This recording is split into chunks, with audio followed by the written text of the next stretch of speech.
Howdy, YouTube friends. This might be my first video on this Mercury Rise MUB50.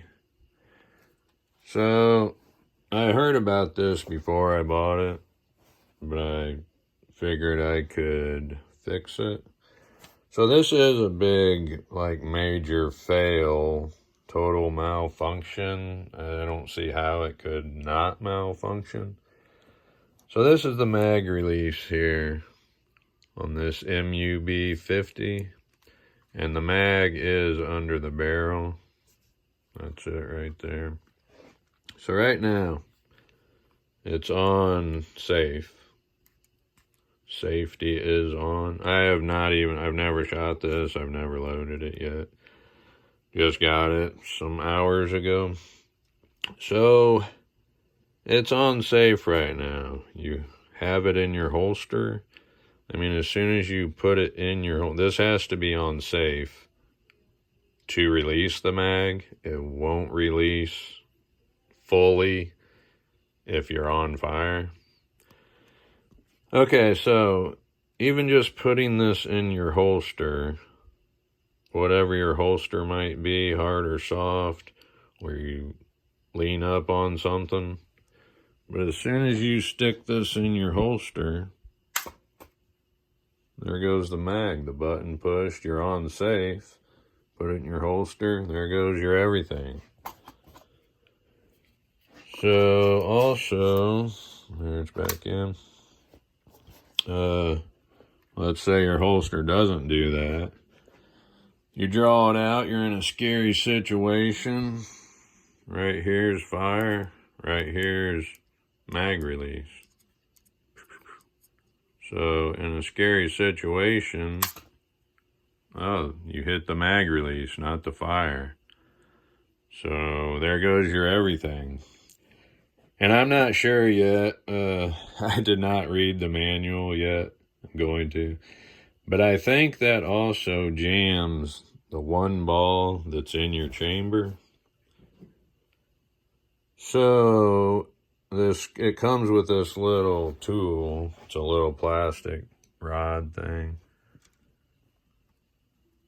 I'm doing this, one-handed, just to try to get this info out to anybody that has one of these or wants to have one. And if they're going to carry it, I mean, if it's just a at-home play around, probably don't matter too much. But I think you stick this in here, and then the ball can roll out, and then you're empty. I don't think it makes it so you can shoot that one round. I think it releases it, and it rolls out. Alright, so I'm going to put the mag in here. How does it go? Now, let's say you're on fire. You're shooting. Bam, bam, bam. And somehow you push the mag release button. It does do that. It pops out that tiny little bit. And then push it back in. The button pops back out. So I think if by chance something happens, you hit that button while you're, engaged with something, I think that little tiny bit that pops out also stops your functioning. No more shooting. So, it seems like an easy fix to me, though, hopefully. So all it really needs is a square little block of plastic, Kydex, anything, any little block of plastic that you can cut out and Dremel a little square block or something, sort of a rectangle. And then it needs super glued onto the side of the gun here. So if there is a block up higher than this button, then I think, that'll protect it. So, with this laser light, cheap Solo Fish laser light, rail mount, It came with 2 of these little pieces that the screws go through, and it locks into whatever groove. So there's a long one and a shorter one. I put the longer one in. It kind of gives you more screw hole adjustment, I think. So, this is my extra piece. This is going to be my block. I'm going to cut 2 of these holes off, I think, and glue it onto the gun. I'm going to do some super Gorilla Glue. So, let's see, where's my light? So, it'll just be those top 2 holes, that amount of a little block there with that extra little block above it. And that puts you just a little bit above the button. Alright, long story short, here's what I did. This block here is a piece of my rail. There's a long one in here, and this was a shorter one. I cut 2 of the holes off and glued it on here. I should have stuck to my original plan, which was going to be a block up above this mag release button. And I think that would have been better. You know, it doesn't stop a direct button push, but it stops material from pushing it, I think.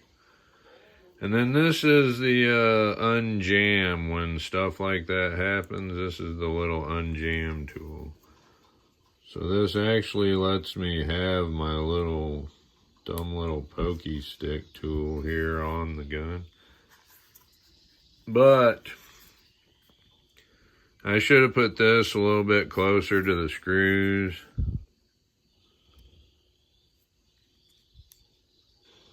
I didn't want it touching them, so I can replace this ever or whatever. But I should have moved this a little closer towards the button. And I think this is, I'm going to say like a 65-75% protection for this button, maybe. Except for direct hits, but so I might have to get rid of this. I put a little peel and stick foam that I shaved down. That just puts some pressure on this to keep it in the hole there. So I might go ahead and put a block of something, which I originally, just looking around, you know, in my junk, I've got this plastic nut, and I was going to cut like in half or something, a little bit more than half, and then that piece could sort of sit arched over top of this button. That'd be quite a good bit higher. It wouldn't be covering the button, so I would cut it less than half of the button. Less than half of this nut, plastic nut, is what I would be using. So it would just sort of arch over the top of the button. So I would think I could still get my finger right on it. But it would help to not... I've hit the button when I meant to hit fire already, earlier today when I was shooting. I've hit the mag release when I meant to hit fire. So I'll get into that with the other videos too. So yeah, I think one more block, or just a block above the button like I should have done in the first place. And I think that would solve a lot. Maybe not 100%, and then a hard Kydex, hard plastic sheath. That would stop it 100%. As long as you don't mistake and hit the button yourself when you mean to hit fire. Alright, that might be it.